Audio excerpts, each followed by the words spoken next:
I was having this chat again. I don't want to labour it too much or go over it, because if you've been watching all the videos, you've heard me saying it a few times, no doubt. But I was having this chat with somebody earlier on today about like my Depay. Like I paid like 100, like and 20 quid for the Depay. So guys like that, and even like you guys, I was chatting to you, Black, just before we kind of got stuck in and everything about the Scottish MLS cards. Like I've got a Danny Wilson who plays for Colorado, is a pretty good scorer at the moment. I paid like £6 for him. Like I'm never going to sell that card. Like, there's no point in selling that, because for me, like, that guy can just sit there, and if I get like one game week out of him, like every now and again, then fine. If he moves to this club or that club, so sometimes like your Espinosa, like some guys like that, you can just park them, and then it might be useful again at some point. And if it didn't cost you much, then sometimes I quite like those cards just to have about as buffers. Yeah, I'll be honest. I bought him just to play this midweek, and then I'm gonna resell him for. I'll gladly take a loss, but honestly, I bought him for the entertainment value of being able to play a team this midweek. Yeah. What gets me is I was talking to a buddy of mine who looked at this game week and realized how few MLS teams there were. Black, I mentioned this to you before, I think. Mm-hmm. Yep. So he bought a bunch of SKC cards specifically to resell them to people who needed pieces for lineups. Like he had no intention of playing the week, but he was like, if I end up with these cards, I'll just play the game week.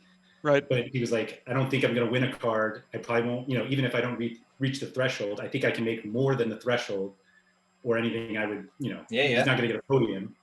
Nope. So he was doing this. And he bought like Melia and Fontes and who's the other SKC guy? Illy Sanchez, maybe. There's Johnny Russell. So he bought all these. Yeah. And some of them are reselling during the week. And he's like, all right. And people are contacting him. So I had a Tim Melia also that I was looking. I've been trying to sell this card for weeks because I'm convinced that if I hold on to him, he'll retire. And so I just wanted to get out now. I had Melia and Guzan, and I was just scared that I've talked to so many people who are like, we're going to have these cards forever, 10 years utility. And that these guys are almost my age. Yeah. So about to get out. So he ended up selling like most of the cards, and before he's in the US. So he's like, before he went to sleep last night, and the deadline is too early for us to do more business the day of the deadline. He just priced everything like much higher than he thought it would sell, because he's like, if I keep it, then fine. I have my lineup. And like one or two more cards sold, and he's like, the number of people who like just before the deadline are like, oh man, I really need something. Yep. Like one of them he sold for, I think it was 0.115, and the previous sale was 0.075, like an absurd like number. And he's just like, you do not underestimate how desperate people get before game weeks, because I had been talking to him about Melia for weeks. So I was just like, because he weeks ago he traded, he had a Pozzuelo and was trying to sell it, and he couldn't. So he traded it for Melia, which I thought was insane. And he was like, I can sell Melia easier than I can sell Pozzuelo. And I'm like, that's crazy. But it was right. It is crazy, but he was right. Yeah. But he was right. And so he sold Melia like immediately. And then he rebought one last week to sell this week. And the Pozzuelos are still like absurdly, everybody who has them, like they shouldn't sell them. Like I'm trying to get one cheap because I'm like, oh, he's been out. Like, let me get one while he's cheap. Like nobody's selling. Yep. But like the number, he was getting like DMs last night. Like, do you still have Melia? Because like, you post in the Discord that you have cards for sale. And that made me realize just like, if you have a card before deadline, like you don't need 50 people to buy it. You just need one. And now that we have, I think I saw a tweet today or yesterday that we have 20,000 people with at least one rare card. Somebody's going to get want to buy your card. And so it's wild. It's wild because that's like the game within the game within the game, like you can play SoRare like 10 different ways. That's one of them right there.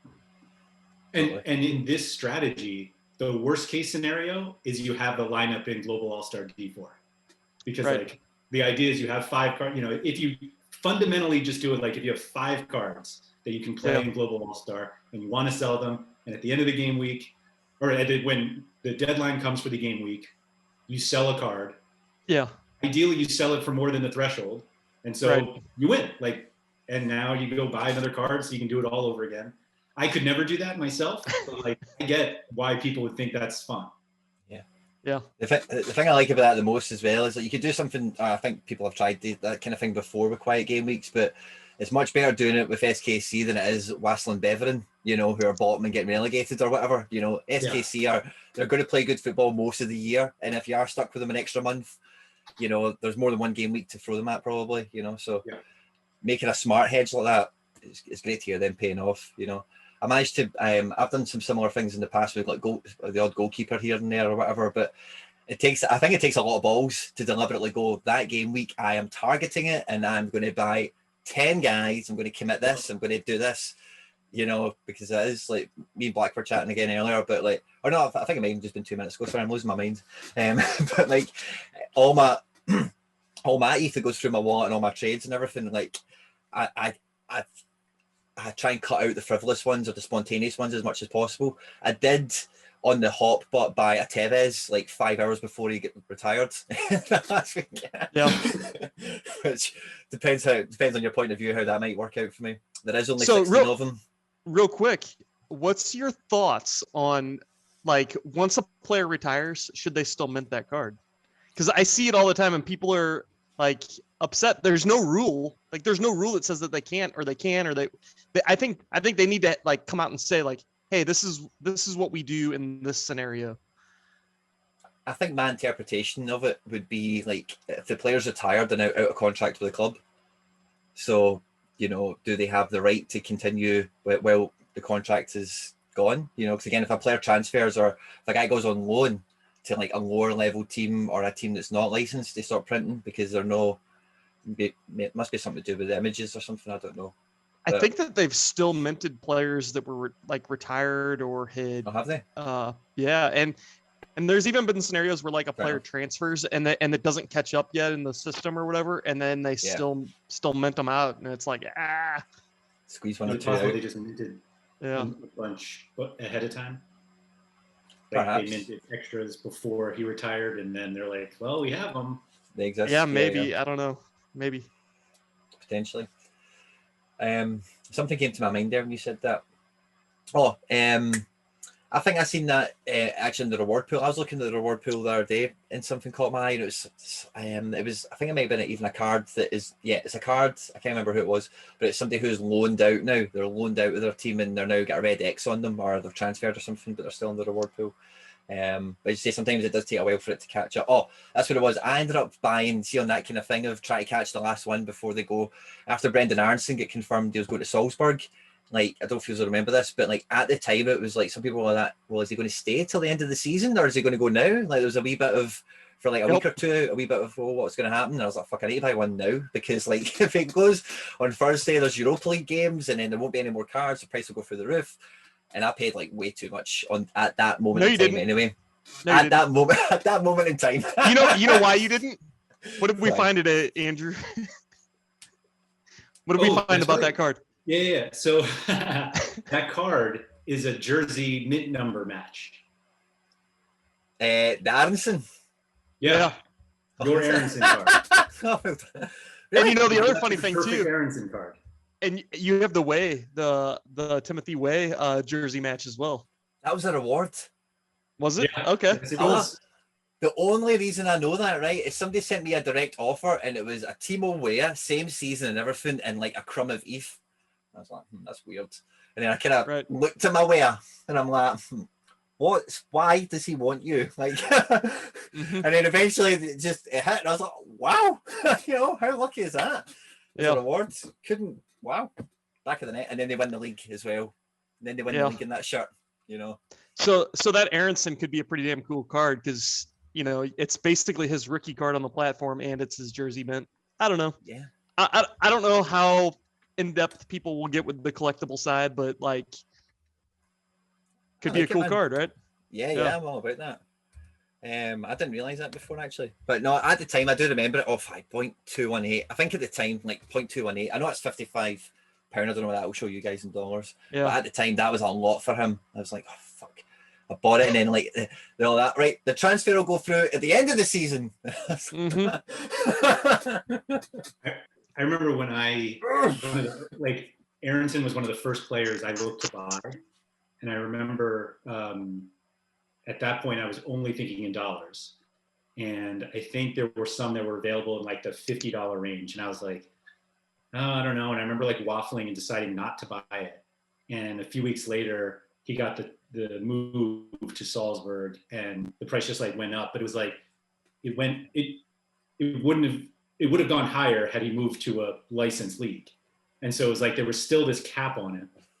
And of course I see them now going for like hundreds, but yeah, Aronson was like one I remember like tracking like every day and being like, I should just do it. And I just never did it, and I still don't have it. So I made up for it by just buying his little brother the other day.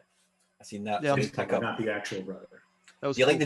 like the design of the rookie cards? I love them. It's funny. I remember when the first ones came out, I remember like staring at my computer screen thinking it was fuzzy. That like the rookie emblem part like looked fuzzy to me. But that was like on the announcement, so it must have been like a low res version.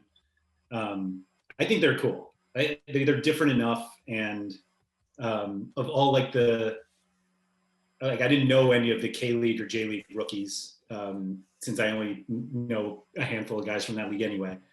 And Aronson's like the only real MLS rookie that I know of.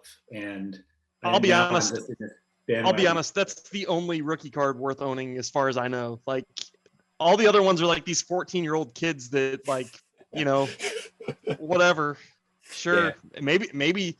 Hey, maybe that's the next whoever. But It's just a pure punt, isn't it? Freddie Adu or something, right? You called it. Yeah. He'll be the SoRare Freddie Adu. We'll all remember Frey Bentos, whatever his name is. We'll all remember him and reference him in 10 years from now. Remember that guy that bought one of 100 Frey Bentos for blah blah blah. And he'll be a wee DJ somewhere, you know. He was doing interviews, you know, talking about I could have made it. Well, I saw Freddie Adu is still playing. Like he wanted to make a comeback this year, and I know it's like USL 2 or something, but let me Google it real quick to see where he's playing. The whole world wanted him to do well. Yeah. Oh, it says he last played for Swedish Division 1, but I want to say that he came back this year and he played for somebody weird. It was like USL or something. I think he played for the Vegas team last year, or he trained with them at least. I think I might Okay. make that up. But there is a rookie card that I'm definitely going for, and it's only because of his name, and that's Quinn. His name's Quinn Sullivan. He's actually on the homepage of SoRare for some reason. I don't know why, but it's a cool looking rookie card. His name's Quinn. And I think it's the only Quinn that's on the platform so far. So I feel semi-obligated, you It's know. a Philadelphia Union product, man. These guys just Oh, is it out Philly? there. Didn't even know that. Dude, Philly does not like that. That academy program must be damn good. Yeah. Yeah, totally. I think I said to you as well, Laird, like as well when we did the MLS preview a few months ago. But Philly, for me, like historically, they've always been one of these teams I've just never had any time for. I always considered them like a loser club. But you know the fruits of the labour they've kind of been putting in by not spending money and by not pushing the boat out and just trying to keep everything in a nice kind of shape and rhythm. It does really pay off now. I was talking to again, I think it was just before you popped on there, but I was talking to Black about a super rare goalkeeper I've just bought for a kind of I got a Hassel, the Vancouver #2, because Gold Cup should be on. Kripal should go out. Vancouver have a lot of fixtures during the Gold Cup. Something you might want to put a wee eye on if you like a wee last minute buy or two. Maybe your pal might want to go scoop up a bunch of Vancouver players. I thought Kripal wasn't going. Kripal didn't go on international duty this time because his missus gave birth. But the assumption is still that he'll be in the Gold Cup squad because he's on form and all the rest. It is an assumption. Hands up. But right. Good for it. Will he still be U23? Yeah, he's like 19, that kid. Okay. Okay. But the other goalkeeper that I actually had my #1 target as missed out on was Matthew Fries, because again, Andre Black will be doing the same thing with Jamaica. And he's like, they really like him, Philadelphia. You know, like see when they came in last year, they were like bumming him up. They kicked that Joe Bendick into touch. They're like that, Joe, you're not playing. You're #3 now. This wee guy, he's in our academy. He's our boy. He's number 2. Wait, did you say Matthew Freeze or did you mean Freeze Matthew? Just Matt Freeze now too. Yeah. Oh, there's a Matt. Oh, okay. Matt. Okay. Depends what day of the week it is, I think.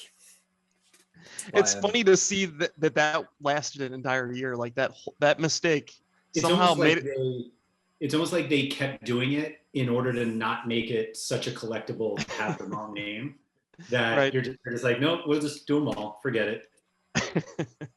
It's like, do you think? I mean, I know that they have like in baseball cards, like if you have like the wrong name or something, like those are valuable. Right. This like Ben Mines card. Is that his name, Ben? Yeah, I know who you're talking about. So they have him under Benjamin. But his card says Ben Mines, but it's all one name because they have it. Apparently, they had his both names as his surname, which is why it's like one line on the card. Do we convince ourselves that's a collectible? Yes.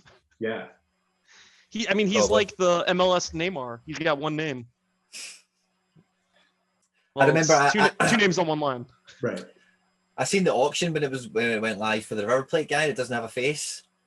And I really contemplated on like, I was like, maybe I should. It was like 5 a.m. It kicked off at my time, and I was like, it doesn't have a picture. Maybe my phone is playing up, And I was like, no, I don't. I checked it. I was like, no, it's definitely not.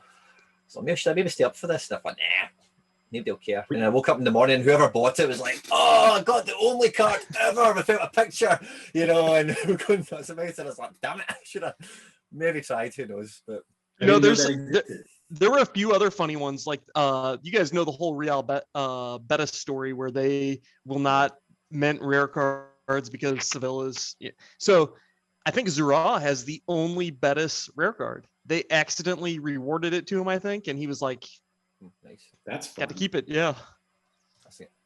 I think I've seen this to Hybe. I was talking to him the other day. I hope the new Scarcity they do is green, that'll make encourage Betis to maybe get some more cards out as well, if it's something like that. Yeah. But it actually kind of lands on a wee funny point because, like, if they do, like, even with the new Scarcity, they automatically have another club that they can draft cards out for that aren't available at rare level. If you think, like, the champion region, they've been missing a club, because Betis only have super rares and uniques, so I know one club doesn't make a huge difference, but it's in our goalkeeper, it's in our back 4, it's in our midfield 3, it's in our key striker, rotational wingers, whatever, youth products. I just did a quick search, and it's actually Zura owns a Danny Martin. Nice. And Hybe owns the other one, so there were 2. Pedraza. And there you go. That's the pride and joy of his gallery, I think. Is it? That's funny. I'm looking at Zura's right now. The best part about it is that he paid 0.969 F, which is $230. Wow. Some price, man. That is something, but that is a glitch. And I think, see what you're saying with like physical cards that have that, I think part of that is because it's a factory defect, it's a machine that's got it wrong. Whereas with SoRare cards, it's like the guy at the keyboard is like fell asleep or, hit 5 space buttons by accident and the pictures disappeared or, With that said though, too, because I think they do something too where they like buy the cards back or they'll like stop the auctions or something. So you also got past that. Yeah. So there is kind of that cool fact that you like they didn't notice it, so they did it wrong first, and they didn't notice it, and you got it. So yeah, I don't know. It's kind of cool, I think. It also kind of accentuates that they are not going to overstep and take stuff back. Yeah, I think that's for sure. We were talking about that potential issue from like other blockchains that the companies that created them kind of still have the power to go in and take stuff from you. And I guess SoRare probably could figure out a way, but like they've shown that they won't, which is kind of nice. Yeah, I from the discussions I've had with HG, like once they go to the layer, whatever the layer 2 is that they're going to, like we'll have full custody of our wallets, and my understanding is they'll have no way to touch your wallet at all. Yeah. No skeleton keys, no that stuff. Yeah, it's all over my head. Do you know what? I messed about with crypto for like 3 weeks about a month ago, when everything was kind of going well, and I had some liquid ETH, and I thought, I should be moving some of my ETH about, and I should be doing some of this, and where's all this easy money coming from? Let me go get some of that, you know. And to be honest, after about 2 or 3 weeks, I was stressed out of my mind, man. I was like, what? How do people do this? like, I just blood pressure up here, checking my phone every half a second rather than every 2 seconds, you know.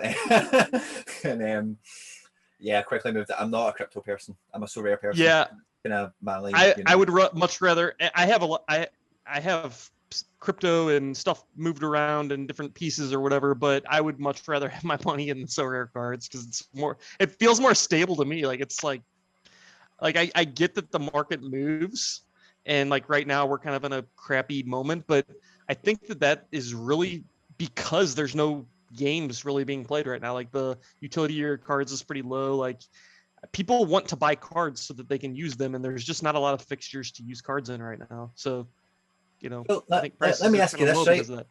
Yeah. Let me ask you this, right? See, with the new reward structure that we've had, like a little once overshot of so far, right? Yeah. As you guys will remember very well, about 2 or 3 months ago, there was a big clamor for we need a new scarcity, we need to make the market cheaper and easier to get into, barrier to entry, yada yada, right? I was always of the opinion, and I still kind of maintain it to an extent, is for the user base we currently have, if you allow some time to pass and some more cards to just actually come out and like kind of bleed into the market, a lot of these things will dissipate with time if the user base uptake is a kind of moderate, kind of steady pace rather than always kind of vertical and little kind of steps, if that makes sense. And I think we're starting to feel a bit of that now, where the user base growth has been a wee bit more like this rather than this. Yeah, for sure. And the market, you know, that people will only have an appetite, number one, for so much, and a wallet for so much, number two, you know. So there is only a limit to what the current headcount can deliver. So with all that in mind, sorry, I'll kind of frame that as a question. Do you think the need for a new scarcity is quite as pertinent as it was 2 months ago? I do, because I still think there needs to be that dirt cheap entry point where somebody can come in and play SoRare for $50, and maybe $50 doesn't get them the an elite team or whatever, but you know, I know people that would play SoRare if they could hop in for, you know, $100 or less, and sure, maybe they can't win a ton of money, but if they could just play and have fun, win some more of the new scarcity cards that might be worth a little bit, you know, and play that like low stakes poker type of game, I think there's a market for it, and I think that's how you can transfer tons of those people into Division 4 or the rare game. Yeah. So like those people aren't going to jump in now, but if they get a taste for it and they understand it and say, oh, okay, this makes sense. You know, I play for $100 now, but you know, I'll put $2,000 on the site, and I think that's how you get more customers. Yeah, I'm kind of, I think we need it, but I also want it completely separate from now. Like, I don't want to have any tournaments with rare cards and with whatever the new not as rare cards are. Real quick though, what if they were allowed to have one rare card in their new scarcity division? So like, let's say they get Division 5 and they can play 5 uncommons or whatever the heck we're going to call them, but they can buy one rare. Sure. But I mean, if you want to bring a card down, that's fine. Yeah, sure. Like, I don't think, like, I think the reason why that doesn't work is because theoretically you're buying, if you're used to playing with the, what are we calling it? Uncommon?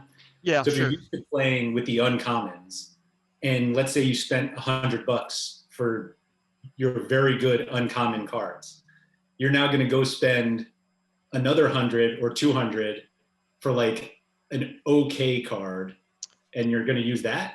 Yeah, maybe. You'd rather use your uncommons? I don't know. It depends on the type of edge that it gives you, but it would have to give you an edge. And that's kind of like the crack dealer giving you a little bit of a taste. So they get a little taste, they get their rare card, and maybe they win another one or whatever, but you know, they kind of creep into the game that way, and then you get them addicted. I think that's absolutely right. Like, I think, sure, if you want to let them use their rare card in D5, like, I'm all for it. I don't want to, like, I think it's almost better if they make you, really, if they allow a common, still a common in D4, but not the uncommon. Because like, commons. Yeah, I don't want to have to go back and be like, oh, maybe I'll just go buy an even less scarce. It's like, shit, I got to go buy a Neymar so that I can play Division 4. Right. Yeah, I'm with it. I think they said something, or there was something that leads me to the impression that I think it is going to be self-contained, whatever it is going to be like adjacent, I think that's probably on feedback people have had, because a lot of people's main concern is like the rare market in air quotes, for sure. So I think that self-containment is probably quite important. I do just think that we've gotten to the point where the entry point is high, but it's not nearly as high as it was. And we're obviously still seeing growth. And so if you do get enough of these people who can come in for $50 to $100, you'll get plenty of those people who will then come in and say, all right, I do want to spend $1,000 or $2,000. Like, I think that the biggest issue with SoRare now, and like coming from the daily fantasy world, is like, it's easy to like jump in and know if something is fun in daily fantasy because you can like play right away for a few dollars. Right. I don't think the rookie league with commons gives you that same idea of what you have to do. Like, you're playing. It doesn't. You're playing for free, and now we're like, all right, now take whatever strategy you had and just spend $1,000 or $2,000. Like, you need a bridge there where people have the financial incentive to say like, oh, I should buy more, and then they get why we keep buying rares and super rares and uniques. That's the hard part, because it's like daily fantasy, and I talked to Evaldo about this, but it's like you have to pay all the money up front to play daily fantasy. It's like pay all the money up front. Yeah. And nobody wants to do that, but you get them in and they understand how, right. You get them in, they understand how it works, and they're like, oh, okay, I'll do that now. Yeah. Because I know how it works. Yeah. I think the hardest part for SoRare right now is that there's no way for you to try it out. Like really try it out. Like, playing with common cards in the rookie league does not get you into the process of like spending hours on SoRare data looking for cards or figuring out how to build lineups. Like that, right. That huge, the part that we spend all of our time on is completely non-existent in the starter league. And so you need a bridge to say like, oh, it's easy to say like, well, when I buy rare cards, I'm just going to go buy Neymar and Ronaldo. And then they see the prices and they're like, oh, I'm out. And there's no like, it doesn't feed you to like find guys that we should be playing as opposed to just naturally paying up for the expensive ones. Everyone has a different idea about when they do come in. Obviously, a lot of people I talk to are kind of migrating from similar platforms. I know, Black, we were chatting about something similar as well. But some people will just happen upon this out of the blue, and they don't have any preconceived notion of, like we're kind of talking about, how should you go about it, what works, what doesn't. And I remember the very first time I get put on the platform, the first time I kind of looked about the website, and it was like basically a year ago at this point, and it was a much different website to what it is now, much less content in terms of everything, like even the web page would be one card per page, on the options, When did you find, actually, you know what, nobody's probably really ever asked you that. When did you and how did you find SoRare? It was through on my Twitter timeline. Hybe had reposted the Ronaldo unique sale, and it went for like $12,000. And I just shot my message. And Hybe in the Football Index days was called Football Index Scotland. So I Scottish and blah blah blah. So I shot my message and I was like, hey mate, I seen that Ronaldo thing that went for $12,000. I need your phone number. Like, I'm just going to phone you like later this week, and you're going to explain this to me. And yeah, that'd be great. He's like, no bother, and sent me his number, and we spent like 3 hours, maybe 2 hours on the phone just talking about it. And I got most things right away, but it's like hearing something from somebody makes it a bit easier to, maybe didn't have it. And then I messed about with it for like a week without saying anything on a camera or whatever. And I was like, I think I've got a handle on it, and then just kind of went from there really. But see what you were saying earlier on, with that kind of journey. Actually, that's when you were talking there, like starting off and just putting a couple of, putting like £50 in, buying a couple of cards, getting involved. That is actually my journey. That's exactly what happened when I started. When I came in, and I think the very first deposit I made would have been something like an ether, which was like 150 quid. And I'd have went, right, I'll try and get a couple of cards. And it's like, right, okay, I've got 4 cards. I've got a common Ronaldo and I've got a common Paul Lopez. And, cool. Yeah, and at the time, you'll remember it, like the only prizes available was top 3, basically, and if the prizes weren't all the way down to like 40th and stuff like this, or it was well beyond what I could do, and it was thresholds as well. It was thresholds, but it wasn't for an ether, it was for I think it was for a tier 3 rare. If you go over like 2,500 points or something, it's like a base score or something. I can't remember this detail, but it was crap. Yeah, I don't remember the exact details, but you're right, it was crap. Like it was not easy to do, and yeah. The only thing you could really, monetary wise, the only money that was available was number 1, like that. I can remember that much anyway. So it was just about playing it for fun, and like these are the players I like, and there's a wee bit less pressure on it in that respect. And I'm quite glad that I found it at that time because I could do that. But when you were describing the expected journey for a new user on the new Scarcity, that's what set me off and actually kind of resonated with me when you were saying that. So were you there for replay weeks, or were you there after replay weeks? After.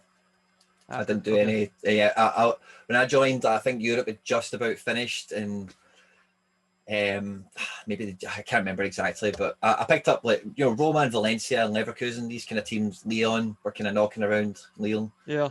And I can't really remember, but I know I got to use my Ronaldo for Juve for like a week or 2 before the season finished. I didn't win anything or do much.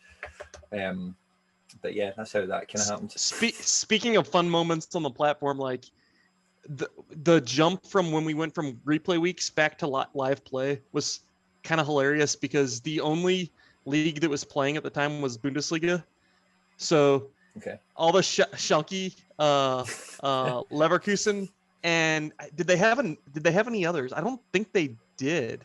No. So it was just those 2 teams. Everybody was buying their cards. So even the crappiest players on Schalke, everybody was buying them. Yeah. Because they wanted to play. It was like, hey, we have these cards, and yeah, let's do it. Now you're surprised that people are degenerately buying Sporting Kansas City and Austin FC cards before. Who's buying Austin with this strategy? Really? Who's buying Austin players? I guess their goalkeeper's doing pretty good. And saying that, have you seen Austin? I've actually been quite impressed with this Pochettino kid whenever I've seen him. He seems pretty nifty. Who was it? Pochettino, the midfielder. He's pretty tidy. I like him. Yeah. I bought Diego Fagundes right after he was traded to Austin. And I was like, I'm going to flip this one for so much. And then they signed Pochettino like 2 days later. And I was like, He's still doing pretty good though, right? Yeah. Oh, Fagundes is long gone. I've already gotten rid of it.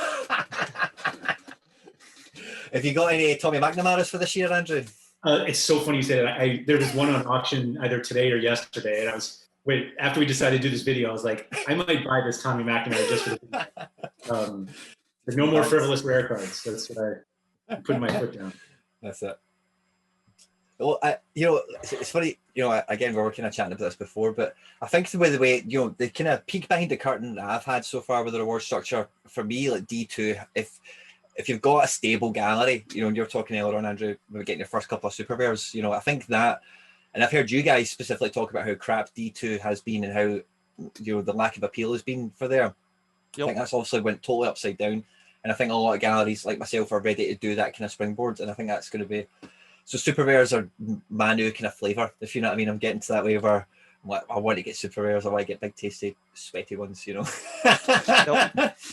I'll tell you what, this like 2 or 3 week gap of international play has been so good for anybody that wants to jump into D2, because if you look at the price of like pretty decent, average, mediocre MLS players, dude, their super rares are not that bad right now, and you can scoop them up and have a D2 team pretty quickly.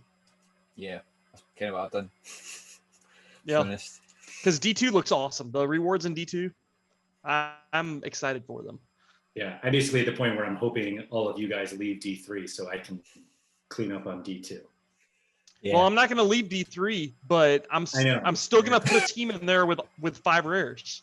And in fact, our last pod, I talked about that, and I submitted all teams in D3 with just 5 rares. I didn't do good. I don't think I cashed in any of them, but I'm gonna keep putting teams in there.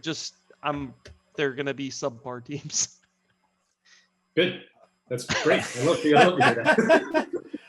I think there's going to be a huge dynamic change with a lot of people doing similar things. You know, like people will prioritize those super rares that you would have put into D3, and you're like, you know what, that super rare next to those 3 rares, those 3 rares are ballers. That super rare is good to go with a fixture. That's not going to happen. That super rare with the good fixtures or whatever they have to go into D2 now, and it is going to be the runts of the super rare letter for the bigger galleries. I feel that will come into D3, and I think D3 could be. Well, those bigger galleries are still going to have elite players in D3, of course, because they suck. But they'll be the elite rares at least. Like, they'll have elite everything in D3 still. I mean, how many elite, like actually, how many elite MLS cards are there? I don't know. Like, I don't think it's that many. Like on paper, like 5. No, but I just mean like when you really think of like how many people own like the elite MLS super rares. Are there enough that they would say, actually, let me play them in D3? I guess we need to define what elite means. Yeah, that's what I get. Like Pozuelo right now. Like, okay, he hasn't played. You probably wouldn't call him elite, right? I probably would, but I wouldn't play him in D3. I wouldn't play a Pozuelo super rare in D3. Yeah, probably. That's what I call a bully. What if you had 2 of them? Sure, if I had 2 of them, then yes. Or maybe I played in D1 with my 4 other uniques. Oh wait, no, I didn't. Never mind. That's not me. I forgot. Someday, right? I don't think so. I really like. I really don't see a path, which like I'm fine with. Like it just. Yeah, I'm pretty comfortable with the stakes that I'm playing. I drive a Toyota minivan, so. Well, let me run this past you, right? I was chatting about this with somebody recently, or on a live stream maybe, but the reward structure, as we know it, is dynamic, right? And obviously we've seen it for that 1 week, you know, with some decent amount of squads on or whatever, like 2 weeks ago, whatever it was. Because it will pay out more, obviously the more clubs, you know the details, I don't need to bore you with it, right? When we get to that kind of apex situation between, I don't know, say August and October, where we've got everything kind of converging, things are still all on the go. I believe, I'll get your thoughts on as well, we could see like uniques return as a reward for D2. We could see super rares in D3, maybe even D4 if there is, because when you look at the blog that they did saying like, oh, this is what we project it would be, and this is what it used to be, and all that kind of thing. When you take that and you do a wee bit of kind of maths on the back of a cigarette packet, you can see that the amount of see that game week we had a peak of it at, I think the total amount of super rare payouts was 18, and on that example diagram of the table, the super rare payouts in global was 44, which is over double, and that was for a game week that didn't have all the MLS cards playing in the example on the table, for example. So there's still potentially like buckets of reward to be added on top of what we've seen. Do you think that's likely? We'll get the uniques and the super rares at the top? I don't know, but they need to tell us. Like uniques. I think there's so many uniques, and they need to just mint them and reward them. I don't understand why they removed the tier 2 unique. Like AJ was talking about, like it was a card that people didn't really want. Yeah, I think a tier 2 unique is pretty damn sexy, and I would rather have a tier 2 unique over a tier 1 super rare that got rewarded in D2. Rather have the tier 2 unique every time. The lottery ticket of a tier 2 unique being better than a tier 1 super rare, I'll always take that lottery ticket. What about a star super rare? I think that's what it might have been. I don't think it was a star in D2. Was it? I might be wrong. I think it was stars in tier 1s. I might be wrong. Yeah. I'm going to check. I just know in D4, if I want a tier 2 card, like I'm pretty psyched. And so the idea that like a tier 2 unique is a bad card seems weird to me when I thought a tier 2 rare would be pretty sweet. Yeah. About this one here, I'm just checking it. Well, I just think it's like dynamic rewards. Look at all these cards we're giving away, and everyone's like, "This is great." And then the first one comes out and they're like, we're going to give you 8 cards because there are only 2 teams playing. And everyone's like, boo, this isn't enough cards. I think it's like when people talk about regression, it's like, oh, regression is always a bad thing. Or, you know, people think of like whatever the positive thing is that they want to happen. They're like, that's the way it goes. And they're like, no. Dynamic means sometimes it'll be smaller. And we're like, but you said bigger. And we're like, no, bigger when more teams are playing. But you said bigger. Like, can't please everyone all the time. No, you're right, Black. It's a tier 1 at the top. You're dead right. Sorry.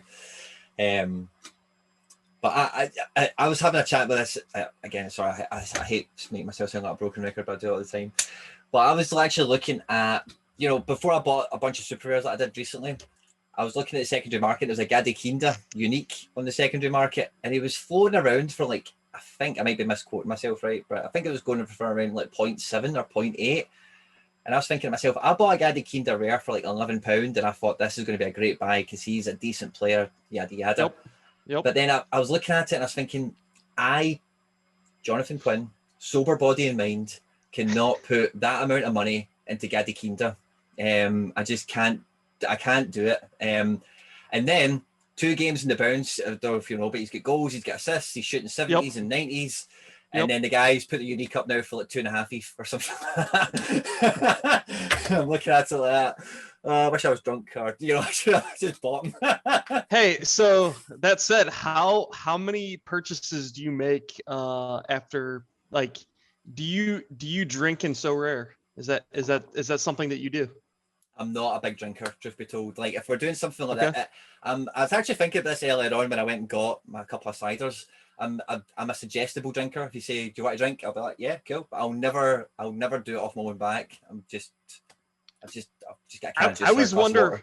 I always wonder how much of that goes on where people are, you know, up late at night having a few beers and just like. John does it. John Nellis does it. Or he has done it. The guys I've talked to, we always joke about it. It's like, oh yeah, I bought that card for whatever price. Yeah, I don't really remember doing it, but I'm just not a big drinker. So mine is more, and I haven't done it much because I tend not to drink too much because I have kids. Like, it's tough to do the next day if you have too many. But it's more like, I wanted this card, and then the next morning you're like, wait, I paid how much for this card? Like, I wanted it, so that's good, but oof, maybe not. You know what the worst is when you do that, but it's not actually as a result of your actions, it's a result of the price of ETH. You're like, I can't believe I just spent half a coin last night. What? Why did I set that alarm for 2 in the morning? I still haven't done that yet. No overnight bids for me. Really? Oh, you've never lived. You've never lived. Wait. So you have not set an alarm for 4 a.m., woken your wife up, got the phone out, logged in, and did the bid? No? Man, okay. Amateur hour. I haven't really played SoRare, have I? No. Do you know how many times my wife has like woken up in the middle of the night and looked at me and said, "What are you doing?" I'm just like, hey, don't worry about it. just spending a college tuition right now. No, you're sending your kids to college with these cards. That's right. That's it. That'll be their pass. That'll be their NFT real world experience, where they'll get to they'll get into college if you own 10 or more uniques. You're in. My kids, you're going to say, the college bill is going to come. And you're asking me, like, we owe a lot of money. You're like, hold on, I have this Nicholas De La Cruz super rare. That's right. So sell it, and the kids are in college. Dude, I'm not giving them the De La Cruz for tuition. You kidding me?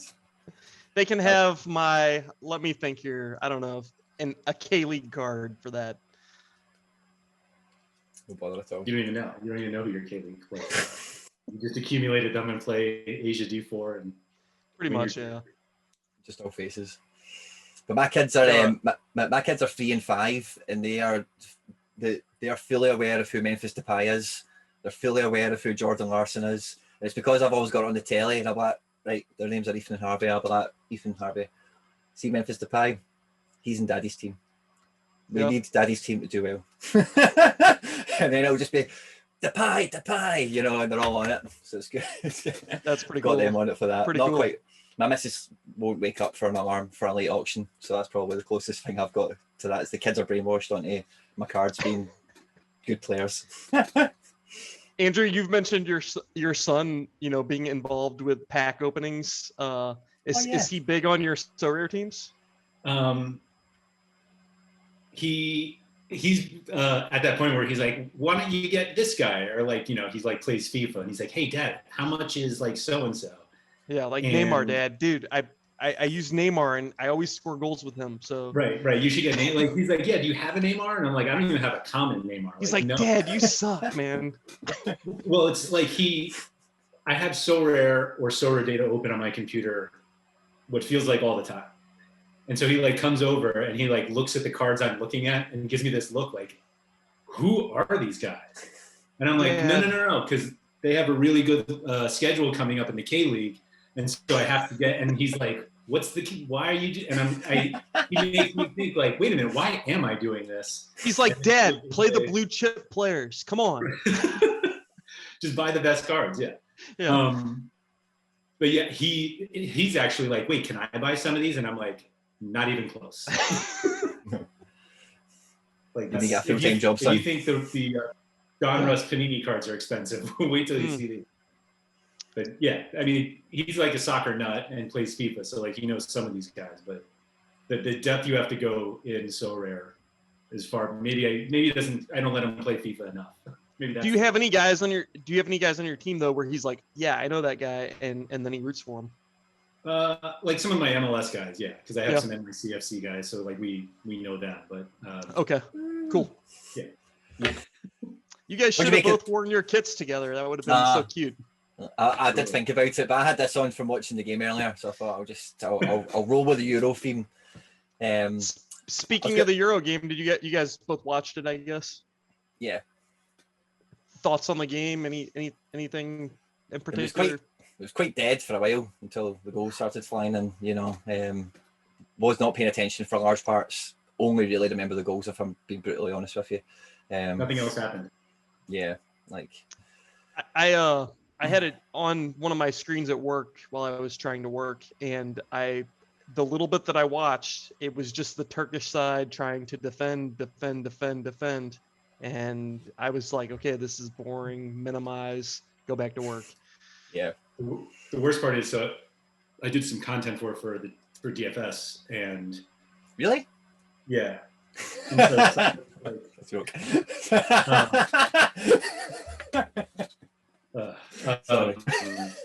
We were like, Turkey's better than people give them credit for. Like they're decent, they have like good players, and then the game happened, and we're like, oof, that looks really bad to say now. Looking at the rosters, I think Ukraine is the real dark horse. That's my heart and soul is telling me that. Maybe it's my I don't know, the SoRare in me telling me that or whatever, but They've got a good grip. I see Malinovsky and Yaremchuk or Yarmy and Yarmolenko from West Ham. I see a lot of good players on that team, and I just feel like they got to perform. Yeah. I had SoRare, like using SoRare as now like my basis of deciding if players are good. That's what they want. What was that? That's what they want. Yeah, they want to be the home. So I was somebody was talking about the Dutch team, and they were a Spurs fan. They were like, I can't believe Bergwijn didn't make it. And I was like, well, who would you take in front of him? And they were like, Berghuis and Gakpo. And I'm like, no, those guys are elite players. And they're like, but they play there, like they don't play. And I'm like, no. Bergwijn is not nearly in their class. And I'm like, am I completely thrown off because these guys like dominate Challenger Europe and Bergwijn like can't get minutes in the Premier League? Or are they actually better? And now I don't even know. So go ahead.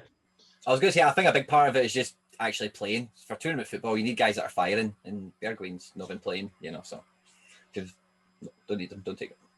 So if we're judging a football player based on anything, what in the SoRare matrix would you change to really evaluate a player better? In terms of translating on pitch to SoRare score, I don't know. I think that don't get me wrong. I think the whole defense structure works out pretty well. I think midfielders. The thing I really liked about the SoRare scoring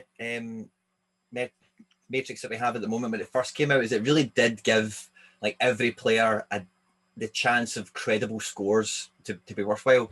So from a kind of bird's eye view, nothing in particular, I actually quite like it, but in each individual kind of category, I think there is just a wee bit of pruning that needs to be done. Like, I think we've all said it at some point in time, but possession lost is a really heavily taxed stat sometimes. Or wingbacks just get hammered on that. Yeah. Big chance missed is a funny one because it is kind of subjective, and having subjective stats is one of these ones you will throw yourself into grey areas at times. Laird, how do you feel about subjective stats? I think they're outrageous. I think they're outrageous. Like, I think the problem is that so many stats that we think are not subjective end up being subjective. Like, a guy sends in a cross from a certain spot and Opta decides whether that's a cross or a long ball, depending on where it is on the field. Or a key pass. Well, the key pass, so like if it ends up in a shot, and like I think shots generally are okay, but like it turns out that like things that we don't necessarily think are subjective are like tackles won versus a duel won versus a possession won. It's like, well, did he slide and did his lead foot hit the ball and then did it go out of bounds, but they kept possession because it went off somebody else? Like, these are like weird things that they score that affect all of our points. And so I have this, like, I think subjective stats are bad, but I also realize that most of them are subjective anyway. Right. Yeah, big chance missed is really. You showed me something else really cool from I forget the company, but it was, instead of big chance misses, it was like expected goal percentage, and yes. if they you want to just explain that? Yeah, so it was basically the difference between how Opta uses XG versus this company called StatsBomb.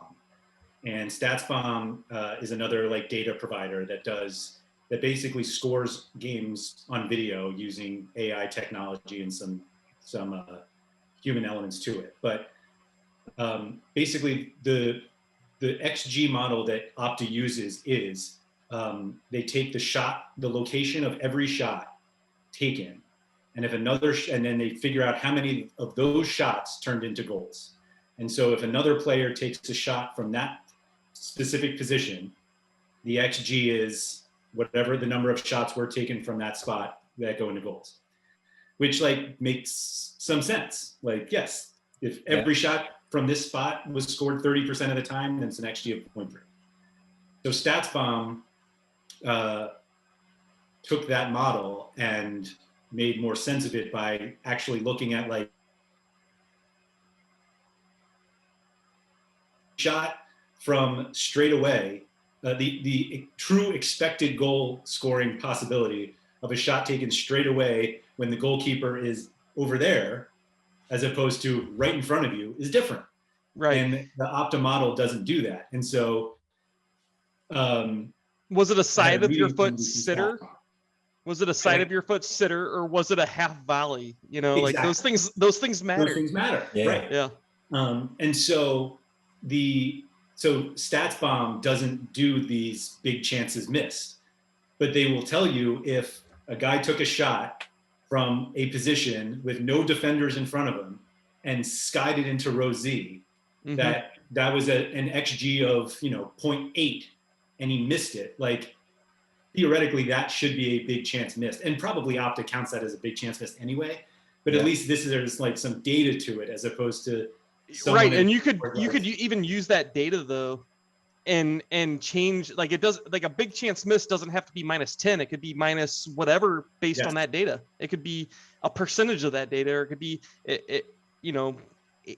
-8 just because, 8% of people would, only 8% of the people would have missed or whatever, Right. like they could take that data and actually do something more meaningful with it.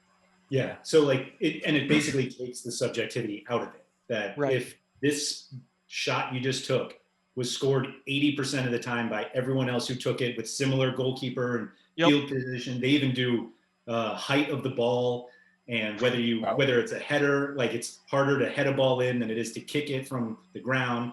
And they take all of that.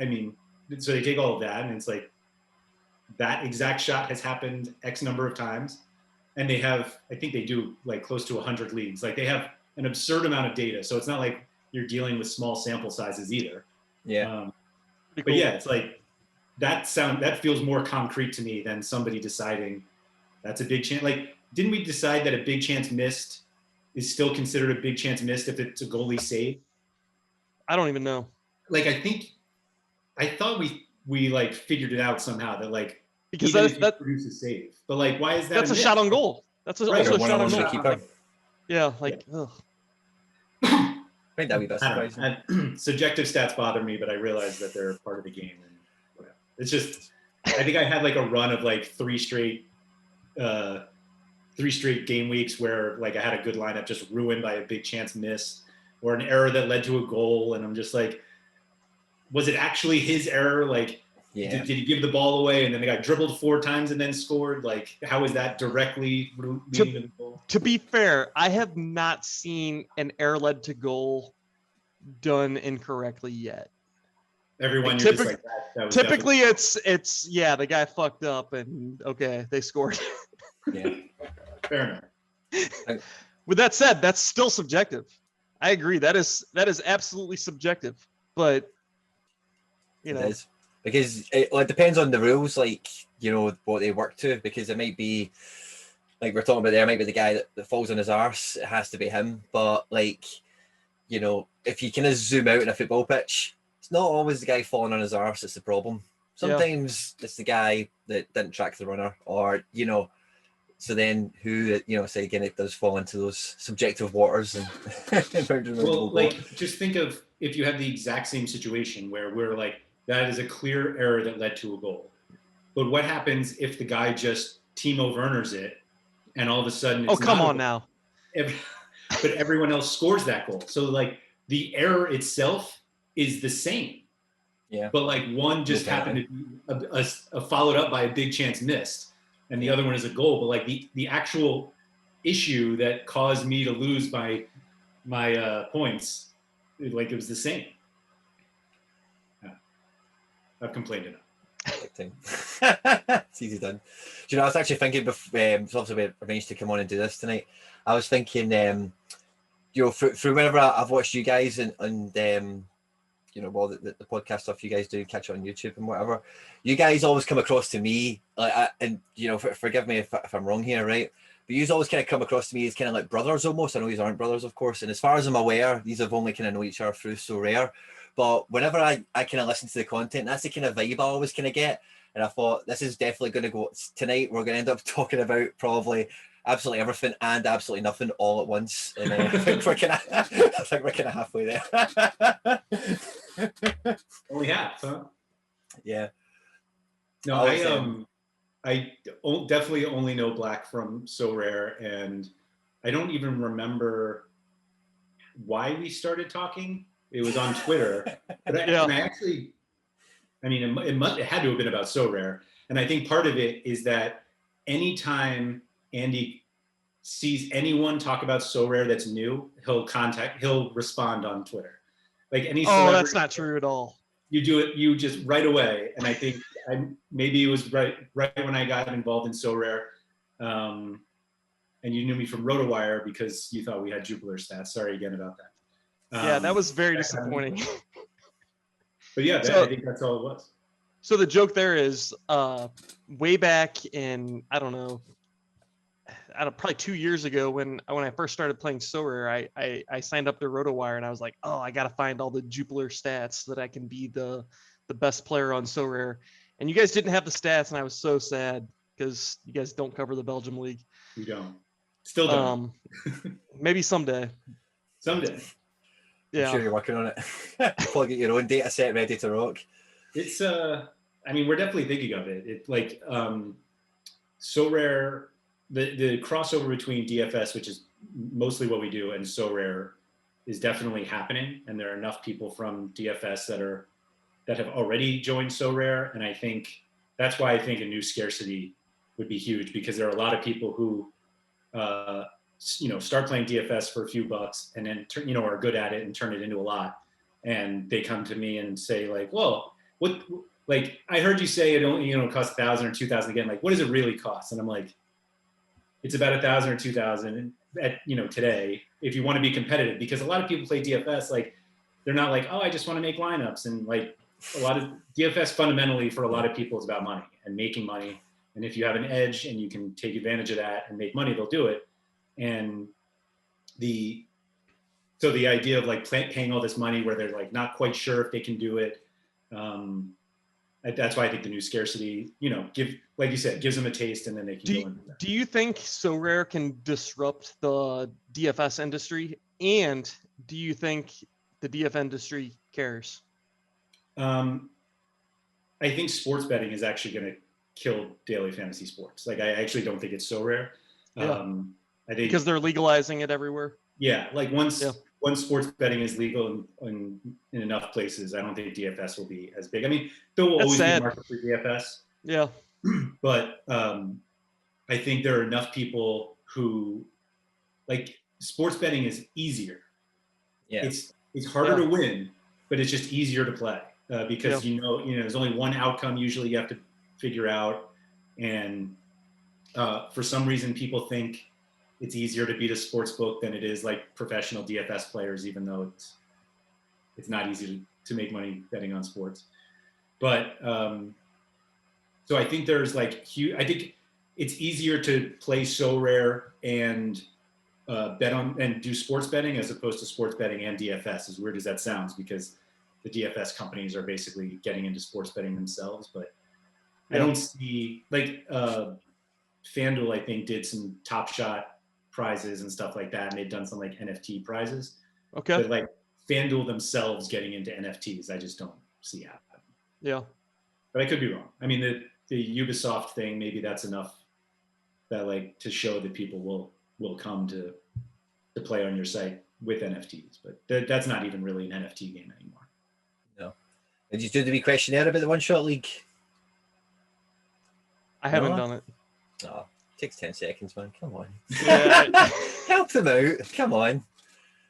I did the first one and I lasted like 2 weeks. It's just mostly because I was always doing my own lineups up until the final minute. And so it was always like 10 minutes after the game week started. And I was like, forgot it again. Yeah. I was kind of the same. I think, I don't know, how many game weeks did they have in total? I think at the start it was at 5, and then they did the playoffs. Say it was 10 all in. I think I maybe played like 6 of them. Maybe I missed a few. But there's a wee survey, I think it's on Discord or something, it may have been an email. But yeah, I would do it and just say, no. I said to them, like, I didn't really fully comprehend, number one, the benefit of using my cards on One Shot League, really what that meant in-game style and externally, if there would be any sort of XP or whatever. And the prize pool was I had to rely on DMs from people to tell me what the prize pool was. I didn't really even know where to find it or how to find it or whatever. So I just told them that kind of stuff because that was just all I could think about. I thought it was good fun, and I think they'll be back based on the questionnaire as well. It was imbalanced is the problem. Like that one power up where you could add a 6th player to your team was so unfair. Yeah. So unfair. Yeah. It was a good way to guarantee a prize, but I got one prize out of it, and it was from the week I did the 6 mana, and it was a Yari for Sharon. Would you believe it? Oh, hey-o. Good prize. 12, which wasn't too bad. Good prize for 12. That's a great prize. See, I won a prize without even needing a 6th card. Congratulations. You're a much better man than I am. It was some random goalkeeper, like 15-year-old or something. I don't know. Ah, cool. Oh, that's how you're sending your kids to college. That's it. Yeah. Oh, see, talking about that, by the way, did you see Vanderveer on Twitter today? Oh, I did. Yeah. Oh my God, Andrew. Laird, you need to, oh mate, this guy is crazy. He must be bonkers. Like, I looked at that picture and I thought that guy is mental. He must be crazy. Andrew, I know you're checking this out. He's looking him up now. That's some picture. Blew me away. Wow.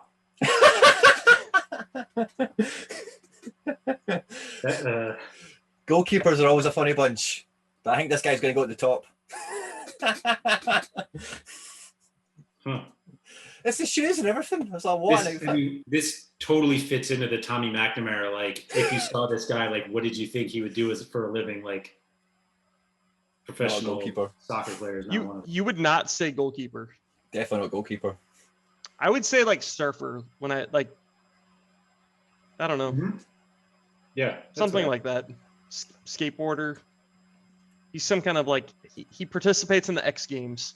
Yeah. Yeah. But he's a DJ. Maybe. Ooh, yeah. It's the big white shoes and everything as well. Sorry. I'm very much looking forward to all the games and everything coming back, but I think one of you kind of touched on something like this earlier, but I've actually quite enjoyed not really playing for a few weeks to just like decompress a little bit, take a wee step back and just do a wee bit of market movement and kind of get ready for the next kind of, run at it, if you like. How have you found this international break so far? This has been a great 2 weeks of nothing for me. Like I was actually productive at work. I don't know.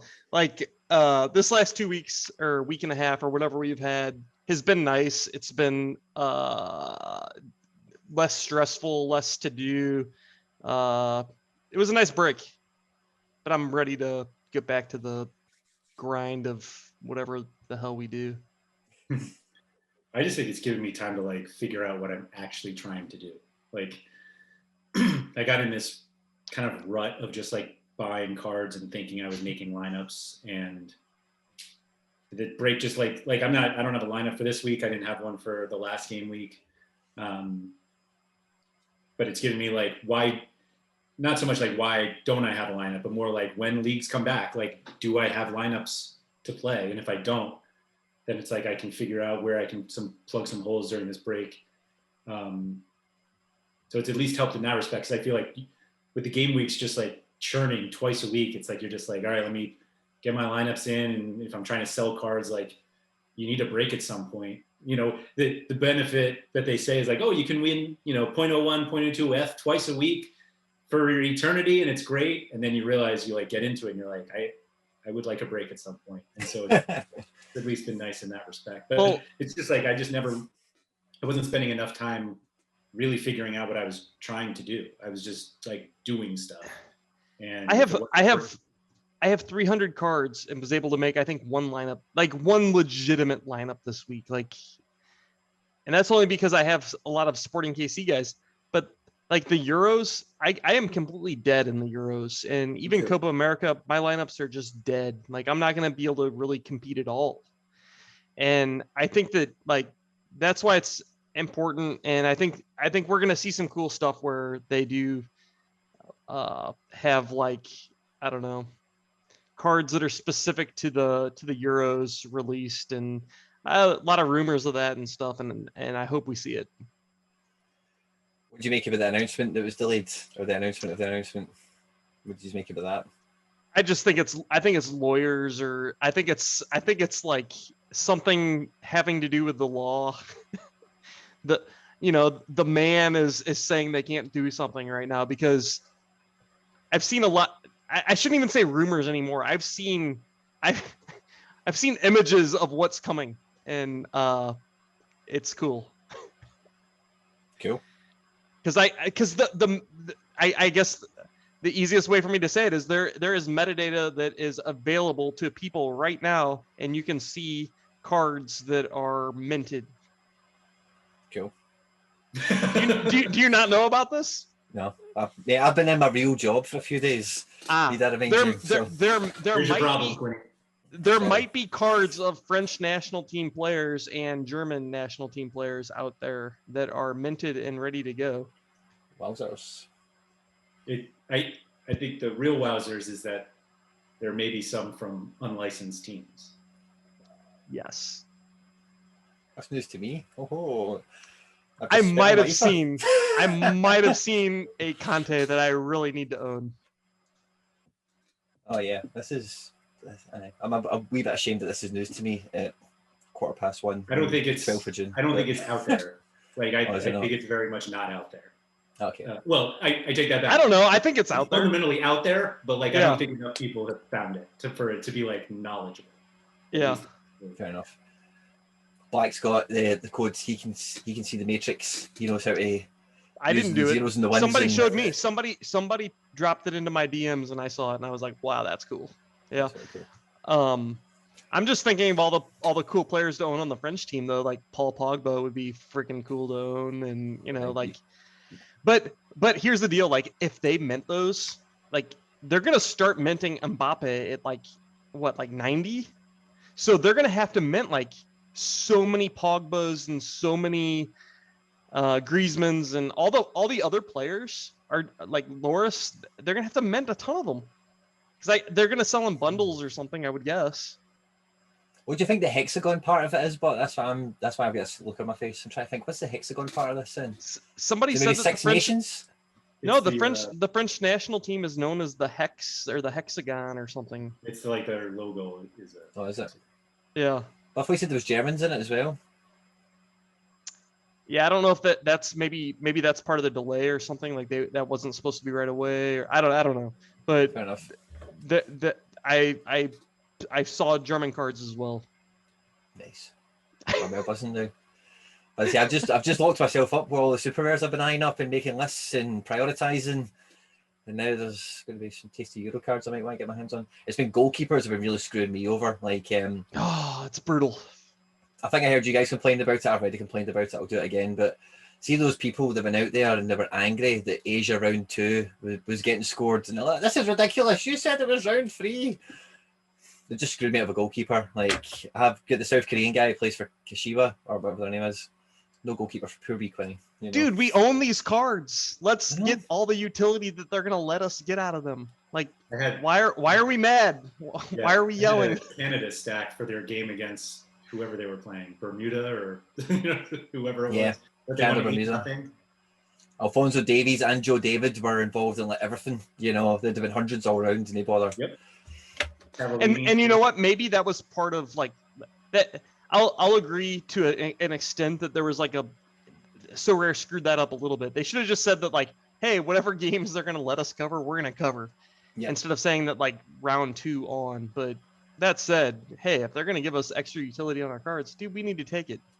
Yeah, totally agree with that. And again, it's such an odd thing, I think, for there to be backlash around. That was the thing that really annoyed me. I'm like, you know, Yeah. people are all, but for the last 3 months, we've been moaning about more and easier and better and cheaper, Mhm. and you know, and then it's like, no, we don't want those games. Like, that only benefits Wales. We don't Yeah, want those games. Japan's gonna win by way too much. We don't want them. Yeah. Come on. What was funny about people saying they didn't want those games is that there were people buying. I remember like the Canada one, like people were buying Canadian cards leading up to that, and then they were like, never mind. It was like That was bad. Yeah. Yeah. That'd be hard to take one. I was sharp enough to already own them because I knew that game was coming. You're so smart. Yeah. No Gold Cup, but which will be a shame. I think we've mentioned that already. But That bothers me too much. so Laird, the last time we got together, we were chatting MLS. This season so far, for how much of it we've had through, you know, what's your kind of feel being around the season? Are you kind of surprised by the way some teams have, you know, is there anyone that's caught your eye in particular in terms of a surprise, for the better or for the worse? I think like what's funny is that we knew they were going to be good, but like New England and Philly being like the 2 best teams in the Eastern Conference is so strange to me. Like for years that they were just like there, and now like we said earlier on this video, just like Philly's really good. And from like a SoRare perspective, it's like you look at their 11 and you're like, I would buy any of those cards. Right. You just don't see that in a lot of teams in MLS. What do you think about Columbus being as bad as they are? I think as somebody who had a Zalarian card I paid for him instead of like Carlos Heel and Vela and all that, like his scores are fantastic. Like I think Columbus is like the most undervalued team in MLS right now. Like they're not this bad, and I think their players are way too cheap. You think there's a good upside there? What about LA? Which one? FC. They've been bad. Maybe they're not that good. Yeah. I think maybe you're right on that one. Two of the line on the forwards. Did you hear about the boy Brian Rodriguez that they've got on loan? Like the team that he's at were like obligated to buy him, and he flew home. He's like, no, I don't want to sign for this team in Spain. You know, he wants to go back to LA, I think, but he just I think he's Uruguayan. He just left Spain. He's like, I'm not staying here. Like, I don't care what the contract says, and he flew back to Uruguay. I think it's all kind of up in the air now, that Brian Rodriguez. But without him, without Rossi's kind of in and out, and without Vela, they've not got much teeth, you know. Because the guys like Masovsky and the other guys that they are like level below, that's where they were playing last year. So to expect them to come up and replace these guys is crazy mental. Corey Baird's not as good as Diego Rossi. He started well, you know, but no, he's definitely not. The MLS is funny with some of that stuff. Where like, who's the player? It was Romero, who was just like, I'm not gonna fulfill my contract. I'm gonna go to the Middle East and just play there. Like he's under contract from an MLS team and Red Bulls. He's not. There was a issue that they were supposed to tell him at the end of the season if they picked up his contract, and they didn't tell him. Like the fax wasn't delivered, and so he was like, "I'm free," and then he went to Saudi Arabia. Okay. I think he's still there. I think he is. Yeah. Asian Champions League coming up. But I think that the Red Bulls claim that they still own him, right? Yeah, they did. Thanks for after money. After money. Good luck. Probably get it, you know. I don't know. I've been really happy with New York this year so far. The Magno boy, I've seen his debut. There's somebody else just came in on loan from Montevideo, if I say it, City, which is again part of the CFG. So, there was a big kind of worry, and I don't think it really happened by the time me and you were chatting. But like Callan's being out, the centre defence looked almost kind of decimated for a few weeks there. Yeah. But it feels now like there's a good bit of forward movement. They've been playing good and winning. And normally the thing with New York is like there'll be normally a couple of goals in both nets, and it's just how many did they score today? Wasn't enough, or it was, kind of thing. Feels a wee bit more kind of rigid. Atlanta have been in a bit of a surprise, I thought as well. Not quite, even though Barco's started the season. I know he's been in and out. Same with Joseph, started the season. That you would expect with these guys that they're probably done a bit better than what they've done so far. I'm very much looking forward to coming back after this international break. I say I've been stocking up on super rares, and I think what a lot of people do miss on SoRare is that the MLS season regular runs to like November or something like that anyway, which goes right into like the first 40% of the European season. And these top hitter guys that will further to that go on and play playoffs will be competitive in D3s and D2s in All-Star and in under-23, even when the big Europeans come back, So yeah, it's I think it's just about to heat up a lot. Yes. That's what I'm getting ready for. Yeah, New York did go through like a phase there where like Tennerholm was hurt, Callens was hurt, Chino had the groin injury or whatever. Yeah. I think every single guy on that back four was hurt. Thor was hurt too, I think, at one point. Like every single guy. Jeez Louise. That's crazy. All these guys are getting now are really young, like really young. Yeah. Like Maxi Morales looks like a grandfather out there. Well, he did before they signed these guys anyway, Yeah, he kind of is. Yeah.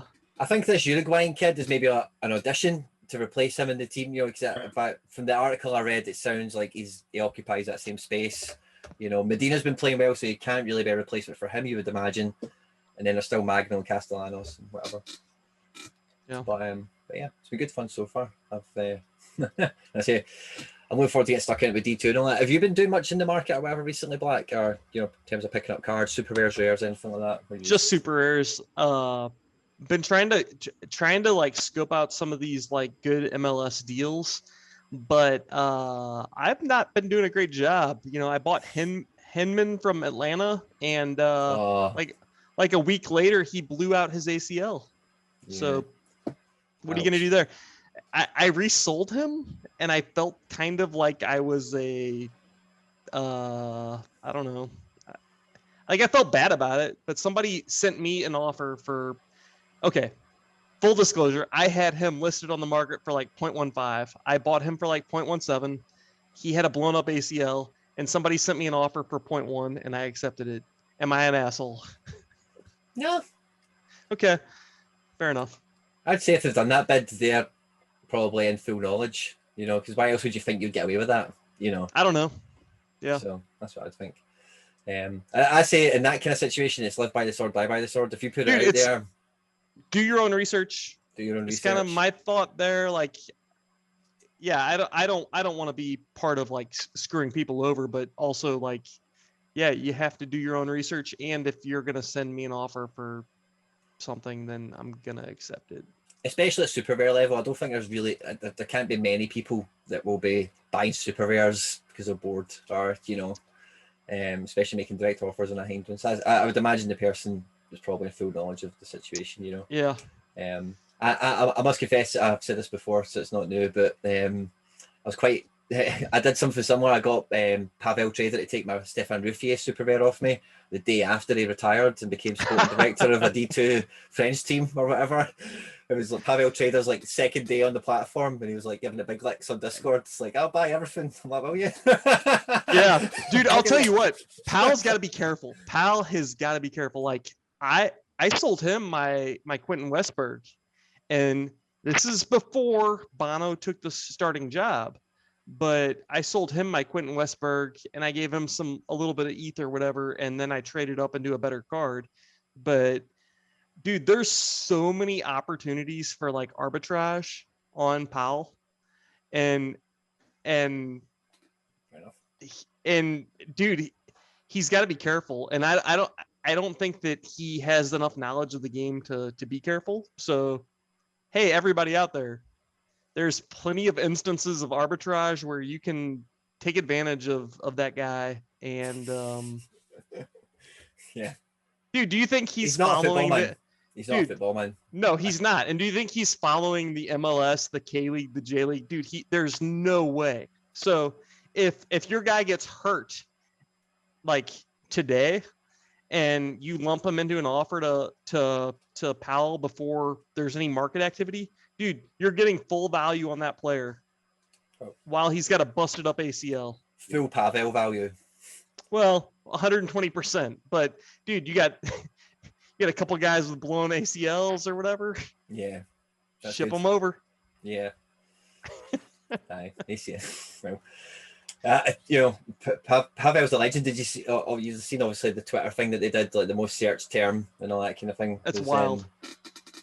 He must have like the amount of people. But even like that deal where I gave him the roofie, I must have gave him the thick end of like maybe 15 cards, and that 2 or 3 of them were good to like tempt a good kind of ETH price out of him. And at the time, I was like, I've made it like a bandit. I've gave this guy tons of crap. I've got all this ETH, and I went into the market and done really well with it. But 100% he's won on that, because see, when the market turned and boomed in like March or whatever, I know he just sold all of them for X's and X's and X's over what he gave him, you know, what he gave me in exchange for them, kind of thing. So yeah, it's one of those ones. We were talking earlier on about people playing different games, and his game is definitely take it all and just see what the Civ pulls out, you know. He's gonna go ahead. I was gonna say, my favorite thing with him is like if you go through like, oh, I wonder if he has like a card I need, and you realize like how many cards he has that are effectively like worthless. Yeah. And he'll have like 12 of them of like a one player. You're just like, this guy's never selling. But it's like, that's kind of the extra he has to have in order to turn out the cards that people actually want. Yeah. So it takes balls to do that, because I was just going to say earlier, you know, it's putting your money on it and going for it. Yep. In the end, I'll bet he's got a balance sheet that, you know, he wins on. Yeah, I think he's fine. Yeah, totally. We'll see.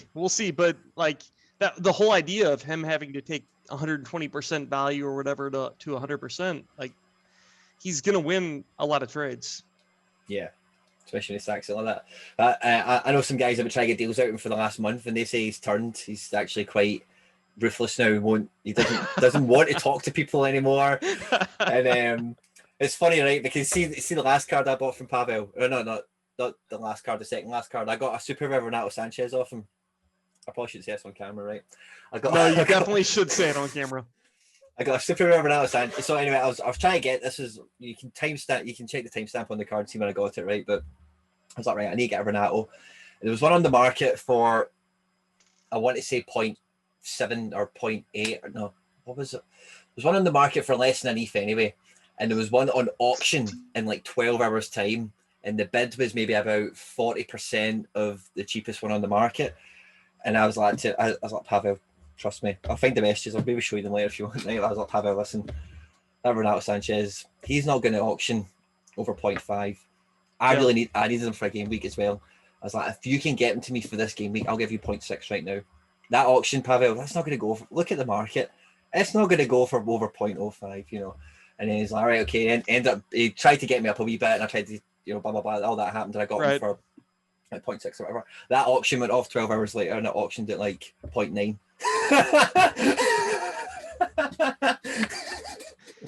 But you know, he sees this shit, and he's just like, fuck, they're getting me over and over and over again. I got to do something about it.